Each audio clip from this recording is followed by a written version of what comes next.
మాతృదేవోభవ.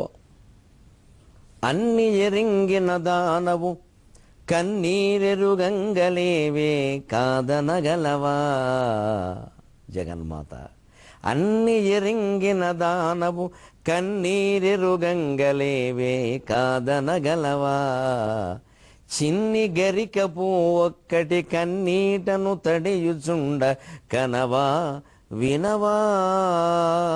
చిన్ని గరిక ఒక్కటి కన్నీటను తడియుచుండ కనవా వినవా. అన్ని ఎరింగిన దానవు కన్నీరెరుగంగలేవే. ఏబిఎన్ ఆంధ్రజ్యోతి ప్రేక్షక మహాశయులందరికీ నవజీవన వేదం అనే కార్యక్రమంలో 347వ భాగానికి స్వాగతం పలుకుతున్నాం. హనుమంతుడు ఎలాగో అల్లా మొత్తం మీద అనేక రకాల ఉపాయాలతోటి అంతఃపురంలో వెతకడానికి ఉపక్రమిస్తున్నాడు. అక్కడే వెతకాలి కాబట్టి ఎక్కడ ఉంటుందో పోయిన వస్తువు అక్కడ వెతకాలి, కానీ ఎక్కడ దీపం ఉంటే అక్కడ వెతుకుతాం, ఎక్కడ మనకి వెతకడానికి సుఖంగా ఉంటే అక్కడ వెతుకుతా ఉంటే కుదరదు కదా. కొంత ఇబ్బంది అయినా పోయిన చోటే వెతుక్కోవాలి. ఇక్కడ సరిగ్గా కవి ఒక అవకాశం తీసుకుని సుందరకాండ 5వ సర్గలో వెన్నెలని వర్ణిస్తున్నాడు, చంద్రుణ్ణి వర్ణిస్తున్నాడు. మహర్షి ఒక 7-8 శ్లోకాలు రాస్తాడు. తెలుగులో విశ్వనాథ వారు అంతకు మించిపోయి 20 పద్యాలు రాశారు. ఇప్పుడు కవి సరైన సత్తా కలిగినవాడా లేదా అనే విషయం వర్ణన విషయంలోనూ తెలుస్తుంది, కథ నడపడంలో కూడా తెలుస్తుంది. పింగళసూరం లాంటి వాళ్ళు అద్భుతమైన మలుపులు తిప్పుతూ కథను నడుపుతారు. అలసాని పెద్దన కూడా అందుకు ప్రసిద్ధుడే. కానీ రామాయణం లాంటి గ్రంథం విషయంలో కథను నడపడం వాల్మీకే నడిపాడు. కొత్తగా తెలుగు కవులు నడిపేదేముంది? మూల కథని పక్కకు పెట్టడానికి వీల్లేదు కదా. అంచేతను తెలుగు కవుల సత్తా అంతా ఈ వర్ణంలో తెలుస్తుంది. అసలు కావ్యాల్లో ఈ వర్ణనలు ఎందుకు, వీటిని మనం జీవితంలో ఎలా తీసుకోవాలి? ఈ వర్ణనల కారణంగా కావ్యాలకు కొంత అప్రతిష్ట కూడా వచ్చింది.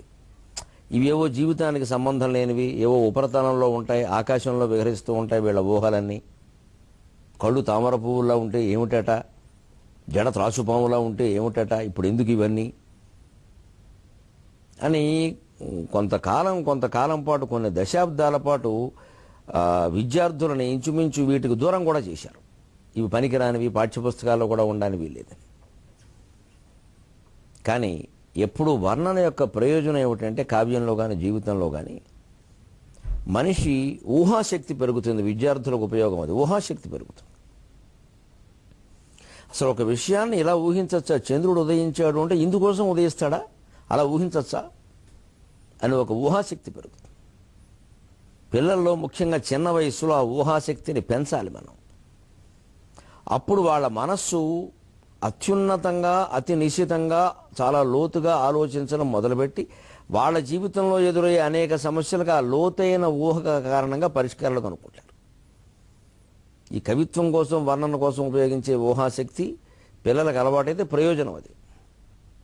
ఇక ఇప్పుడు ఒక పెద్ద సమస్యలో ఉన్నప్పుడు ఎలా లోపలికి వెళ్ళాలి? ఒక్కొక్కళ్ళకి ఏకంగా 100,000 అవ్యగ్రంగా కాపలా కాస్తున్న వాళ్ళు ఏకంగా 1,00,000 మంది ఉన్నారు అని అన్నప్పుడు, ఒక సమస్య వచ్చినప్పుడు మన మనస్సుకు ఒక ఊరట ఈ వర్ణన. ఎప్పుడు ఇవాళ ఆధునిక జీవితంలో, నవజీవనంలో కూడా ఒక ఒత్తిడి వచ్చిందనుకోండి, మనం కాసేపు అలా ప్రకృతిలో విహరించండి, కాసేపు భార్యాభర్త కలిసి అలా బయటికి వెళ్ళండి. సినిమా కాదు, అక్కడ మళ్ళీ ఈ భావోద్వేగాలు ఎక్కువ అవుతాయి. ప్రకృతి విహారం, ఒక ఉద్యానవనం, ఒక సరోవరం, ఒక సముద్ర తీరం, అలాంటి చోటుకెడితే కాస్త మనస్సు ప్రశాంతంగా ఉండి ఆ చల్లటి గాలిలో మంచి ఆలోచనలు వచ్చే అవకాశం ఉంది. ఎప్పుడు మనకి సమస్య ఎక్కడ ఆవిర్భవించిందో ఆ ఇంట్లో అక్కడే కూర్చుని అదే సోఫాల్లో కాఫీల మీద కాఫీలు, టీల మీద తాగేసి సిగరెట్ల మీద సిగరెట్లు కాల్చేసి ఆలోచిస్తే ఆరోగ్యం పాడైపోతుంది తప్ప సమస్యకు పరిష్కారం దొరకదు. కాస్త వాతావరణం మారాలమ్మా అంటారు. పూర్వం వాళ్ళు కూడా చేసేవారు ఆ పని, పెద్దవాళ్ళు. ఒకసారి పిల్లని వాతావరణం మార్చండమ్మా, కాస్త అత్తారింటి నుంచి మన ఇంటికి తీసుకురండి, 4 రోజులు ఇక్కడ ఉండి పెడుతుంది, తర్వాత చూద్దాం. అందుకే మన పూర్వపు సంప్రదాయంలో అసలు అత్తారింట్లోనే ఉన్నప్పటికీ ఏడాది మొత్తం మీద కనీసం ఒక 15 రోజులైనా నెల్లాళ్ళైనా పుట్టింట్లో కూడా ఉంచేవారు ఏదో వంకని. పెళ్ళైన తర్వాత సుమారు 5-6 ఏళ్ల పాటు ఈ పుట్టింటికి రావడం కూడా ఎక్కువగా ఉంటుంది. సరిగ్గా భర్తకు కూడా ఆ ప్రీతి అనేది ఆ 5-6 ఏళ్ళు బాగా ఉంటుంది. ఆ 5-6 ఏళ్ళు వీళ్ళు పుట్టింటికి వస్తూ ఉంటారు. ఇక దాని మీద విరహ గీతాలు చాలా వచ్చాయి. 10 ఏళ్ల తర్వాత ఇక విరహ గీతాల గురించి ప్రసక్తి ఏముండదు ఇంకా. అలా చాలా ఉంది. అంటే ఆ వాతావరణం మారితే మనిషి బాగుంటాడు. సరిగ్గా కావ్యంలో కూడా ఆ వాతావరణం మార్చడమే ఈ వర్ణన. హనుమంతుడు ఒక్కసారి ఏం చెయ్యాలి, ఎలా వెళ్ళాలి అనుకుంటూ ఆకాశంలోకి చూశాడు. తతస్స మధ్యం గతమం సుమంతం జ్యోత్స్నావితానం మహదుద్వమంతం దదర్శ ధీమాన్ దివిభానుమంతం తతస్స మధ్యం గతమం సుమంతం జ్యోత్స్నావితానం మహదుద్వమంతం దదర్శ ధీమాన్ దివిభానుమంతం గోష్ఠే వృషం మత్తమివ భ్రమంతం. ఒకసారి కాస్త మనస్సుకి వేరే దారి చూపించడం అన్నమాట. డైవర్షన్ అంటాను దీన్ని ఆంగ్లంలో. ఒత్తిడి ఎక్కువగా ఉన్నప్పుడు కాస్త ఈ పక్కకి వెళ్ళడం అవసరం. ఎందుకంటే మనిషి మనస్సు ఎప్పుడు 18 నిమిషాలు మించి ఒకే విషయం మీద దృష్టి పెట్టలేదు. ఇది ఆధునిక పరిశోధనలో బయటపడిన విషయం. అందుకే ఉత్తమ ప్రసంగం అంటే ఎప్పుడు కూడా ఒక 15-20 నిమిషాలు దాటి అదే విషయం మీద కొనసాగకూడదు, పక్కకి వెళ్ళాలి. విషయాన్ని నుంచి పక్కకి వెళ్ళారు అంటే అవసరం. అది చాలామందికి తెలియదు ఆ విషయం. వెళ్ళడం అవసరం. వెళ్ళి మళ్ళీ 1-2 నిమిషాల్లో ఇందులోకి వచ్చేయాలి. ఆ పక్కకి వెళ్ళడమే మీకు కావ్యాల్లో, నాటకాల్లో ప్రధానంగా విష్కంభమని, ప్రవేశకమని, ఒక 2 విదూషకులు లాంటి వాళ్ళు రావడం, మాట్లాడుకోవడం, 2 దాసీలు రావడం, మాట్లాడుకోవడం. లేదు ఇప్పుడు ఆధునిక చలనచిత్రాల్లో కూడా మధ్యలో హాస్య పాత్రలు రావడం, ఏదో ఒక చిన్న సంఘటన, మళ్ళీ కథలోకి వెళ్ళడం. ఇది కారణం. అది సరైన నిర్మాణమే. అయితే ఈ హాస్యం అనేది అసలు కథని మీద పెత్తనం చేసే విధంగా మారకూడదు. ఇవాళ జరుగుతున్న ఇబ్బంది అది. హాస్యం కూడా, సంగీతం కూడా అన్నీ ఎలా తయారయ్యాయంటే అన్నీ అతి. చివరికి హాస్య నటుడు వల్ల సినిమా ఆడింది అన్నాం, అది దౌర్భాగ్యం. అది ఆ నటుడు కూడా ఆనందించాల్సిన విషయం కాదు. అది హాస్య నటుడు వల్ల సినిమా ఆడింది అంటే దర్శకుడు విఫలమైనట్టు లెక్క. అంటే ప్రధాన పాత్రలన్నింటినీ ఎలా చూపించాలో చూపించలేదన్నమాట. అలాగే వర్ణనల వల్లే కావ్యం చాలా బాగుంది అంటే కవి కూడా విఫలమైనట్టే. వర్ణన కోసం కాదు కావ్యం, కథ కోసం, కథ ద్వారా సందేశం కోసమే కావ్యం. కానీ దానిలో వర్ణనలు ఉంటాయి. అంచేత వర్ణనల పరిమితి గమనించాలి. ఇంకా వర్ణన ప్రవాహంలో పడి కట్టుకెళ్ళిపోతే విమర్శలు వస్తాయి. వసుచరిత్ర కావ్యం మీద అదే విమర్శ ఉంది సాహిత్య లోకంలో. చాలా గొప్పగా రాశాడు భట్టుమూర్తి. వర్ణనలన్నీ అసలు అద్భుతం, కానీ ఎక్కువైపోయినాయి. ఏదో స్త్రీని వర్ణించాలి అంటే ప్రతి అవయవానికి ప్రత్యేక తర్పణం పెట్టక్కర్లేదు, అంత ఎక్కువైపోయినాయి. అదేమి సిద్ధాంతం కాదు. అదే లలితా సహస్రంలో కూడా మీకు వ్యాస మహర్షి ప్రతి అవయవాన్ని వర్ణిస్తారు. చంపకా శోకపున్నాగ శోగంధికల సత్కచని మరాళి మందగమన మహాలావణ్య శవతి. మరి ఎక్కడ విసుకురాదు. ఒక్కొక్క వాక్యం, ఎందుకంటే ఒక్కొక్క వాక్యం, ఒక్కొక్క పద్యం కాదు, దాంట్లో మళ్ళీ లోతైనటువంటి భావాలు కాదు. అంటే వర్ణనకి ఉండవలసిన ప్రాధాన్యం ఉండాలి, అంతకు మించి ఉండకూడదు. జీవితంలో ఏదైనా అంతే. కళాపూర్ణోదయం మీద కూడా ఒక విమర్శ ఉంది. కథ బాగుంది, కానీ ఈ విపరీతమైన మలుపులు ఏమిటి, ఇందులోంచి అందులోకి తిప్పి అందులోంచి అసలు కథ అర్థం కాకుండా పోయింది. సరిగ్గా మీకు అలాంటి ఆ కళాపూర్ణోదయం లాంటి చిత్రాతి చిత్రమైన మలుపులు కలిగినటువంటి ఉదాహరణ చెప్పాలంటే ఐ అనే సినిమా వచ్చింది తెలుగులో, విక్రమ సినిమా. అది అటువంటిది. మామూలు ప్రేక్షకులకు అర్థం కాలేదు, మామూలు పాఠకులకు కళాపూర్ణోదయం అర్థం కాదు. కళాపూర్ణోదయం మీద మాట్లాడడం కూడా చాలా కష్టం. ఎందుకంటే అందులో కంఠస్థం చేసి చెప్పగలిగిన పద్యాల కంటే ఊహాశక్తి వర్ణనల కంటే కథ మలుపులు తిరగడం ఎక్కువ. అసలు తిరుపతి కొండ మీద కారు కూడా అన్ని మలుపులు తిరగదు, అలా తిప్పేస్తాడు కథని. 3 జంటలు, ఒక జంటే 3 రకాల జన్మల కింద మార్చేస్తాడు, అందులో రకరకాలుగా మారిపోతుంది. ఇంకా ఈ గందరగోళంలో పడి అసలు పాఠకుడికి అందవలసిన సందేశం అందదు, కలగవలసిన మనశ్శాంతి ఆనందం కలగదు. వర్ణన చాలా అవసరం. అందుకే వాల్మీకి ఒక 7-8 శ్లోకాలు రాశాడు చంద్రుడిని వర్ణిస్తూ, 80 రాయలేదు. విశ్వనాథ వారు కూడా ఆ సొంత ప్రతిపత్తి, సొంత సత్తా చూపిస్తూ 15, 16, 20 వరకు రాశారు సుమారుగా. అవి చిన్న చిన్న తేటకీతి పద్యాలు, ఆటవెల్ది పద్యాలు, అవి ఆ మాత్రం అవసరం. ఇంకా అందులో పడి కొట్టుకెళ్ళిపోయి అసలు ఇంకా హనుమంతుడు వెతికడేది చెప్పకుండా ఉంటే ఎలా? ఆ వర్ణన మళ్ళీ కథకి సంబంధంగా ఉండాలి, పాఠకుడికి మనశ్శాంతిని, ఆనందాన్ని కలిగించాలి, ఊహాశక్తిని పెంచాలి. తతస్స మధ్యంగతమం సుమంతం, తతస్స మధ్యంగతమం సుమంతం జ్యోత్స్నావితానం మహదుద్వమంతం, జ్యోత్స్నావితానం మహదుద్వమంతం దదర్శ ధీమాన్ దదర్శ ధీమాన్ దివి భానుమంతం గోష్ఠే వృషం మత్తమివ భ్రమంతం. తతస్స మధ్యంగతమం సుమంతం, సరిగ్గా ఆకాశం మధ్య భాగంలోకి వచ్చినటువంటి చంద్రుని చూశాట. సరిగ్గా పున్నమి నాడు ఆకాశం మధ్యలో ఉన్నటువంటి చంద్రుని చూడండి అంటే అది 11 గంటల వేళ సంభవం. 10 దాటాలి, మెలకువగా ఉండాలి దంపతులు ప్రధానంగా. అంతేకాదు మాకేదో ఒంటరిగా ఉన్నాం, మాకేం తోచట్లేదు అన్నవాళ్ళు కూడా. ఎంత అద్భుతంగా ఉంటుందో ఆ దర్శనం. అది ఎవ్వరూ ఉండద్దు, మన వీలైతే అసలు ఒంటరిగా చూడడమే మంచిది. దంపతులు పర్వాలేదు కానీ అది కూడా ఒంటరిగా చూడడమే మంచిది. మనకు కలిగే భావాలు ఏవో మనకి అసలు ఏ భావము లేకుండా అలా చూడడం కూడా మంచిది. ఆ మధ్యంగతుడైనటువంటి చంద్రుడిని మనం ఏవో బాల్కనీలో కుర్చీ వేసుకుని, డాబా మీద కుర్చీ వేసుకుని చూస్తే అసలు జీవితంలో అంతకంటే పరవశం పొందవలసిన అవసరం ఇంకేమీ లేదనిపిస్తుందండి. ఈ సంపాదనలు, ఈ పేరు, కీర్తి, ప్రతిష్టలు, ఈ రకరకాల గొడవలు, సమస్యలు అన్నీ దాని ముందు దిగదుడిపోయి అసలు ఈ క్షణంలో ఇలా వెళ్ళిపోతే బాగుండు అనిపిస్తుంది. పుచ్చ పువ్వు లాంటి వెన్నెలు అంటారు. పుచ్చ పువ్వు తెలిస్తే వెన్నెలు తెలుస్తుంది. పోనీ వెన్నెలు తెలిస్తే పుచ్చ పువ్వైనా తెలుస్తుంది. ఇవాళ వెన్నెలైనా తెలుస్తుంది, పుచ్చ పువ్వు ఎక్కడ తెలుస్తుంది? ఎవరు చూసాం పుచ్చ పువ్వుని?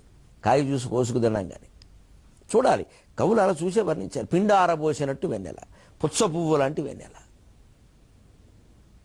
అంతేకాదు అది ఎలా ఉందంటే జ్యోత్స్నావితానం మహదుద్వమంతం, వెన్నెలడు జ్యోత్స్నావితానం వెన్నెలల పరంపరలని ఉద్వమంతం వెలిగిరక్కుతున్నట్టుగా ఉందట.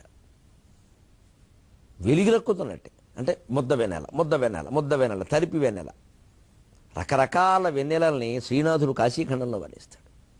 5-6 రకాల వెన్నెలలు వర్ణిస్తాడు.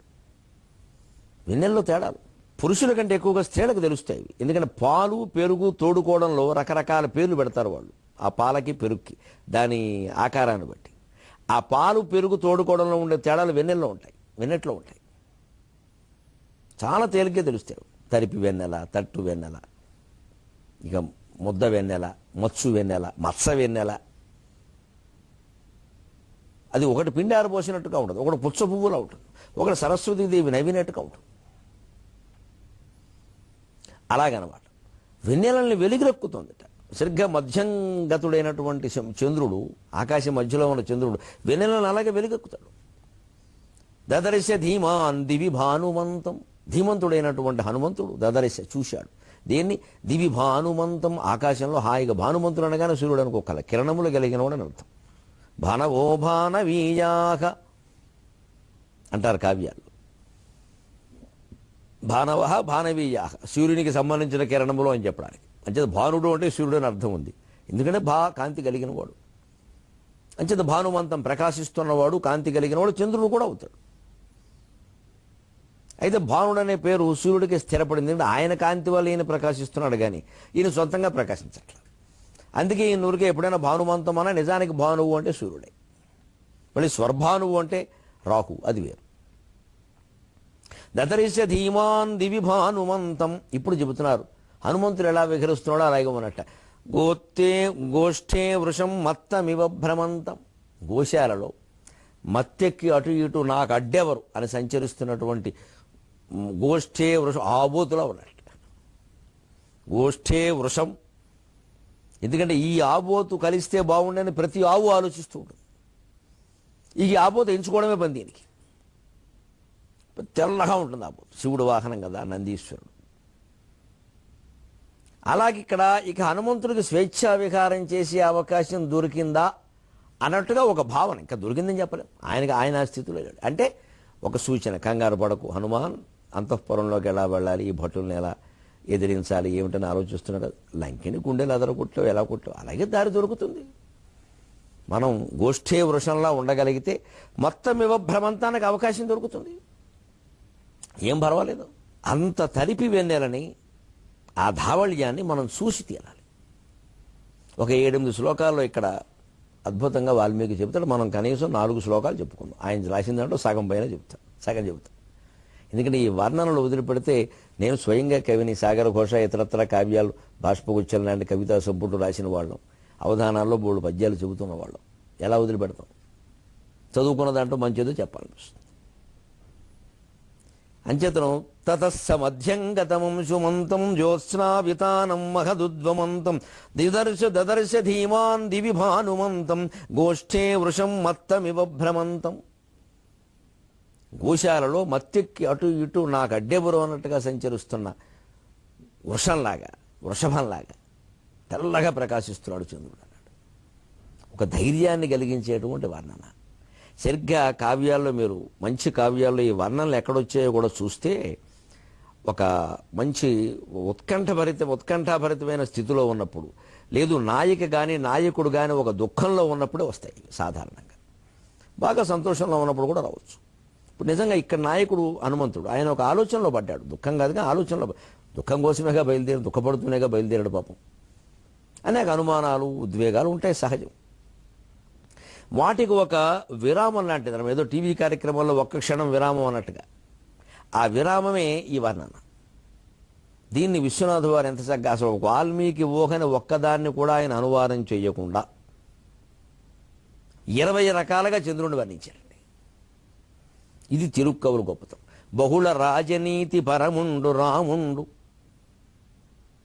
తాను హనుమ వంపి వాని చర్యను ఎట్టులెట్టులను ఈక్షించుచున్నట్లు చెలగెమింట కలువ చెలిమి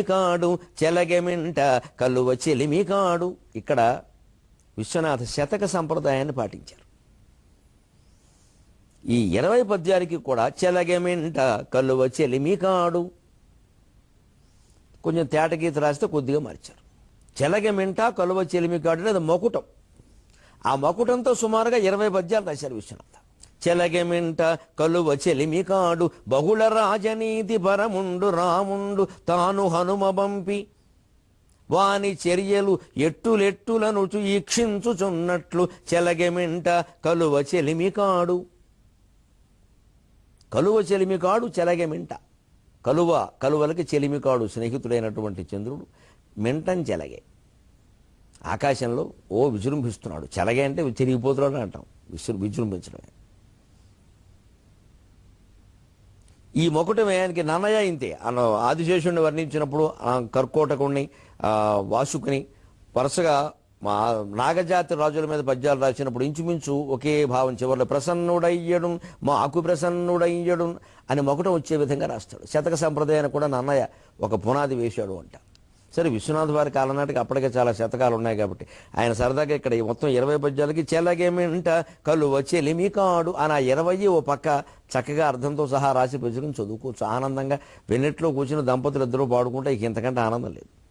ఇన్ని రకాల ఊహలో ఒకే చంద్రుడిని.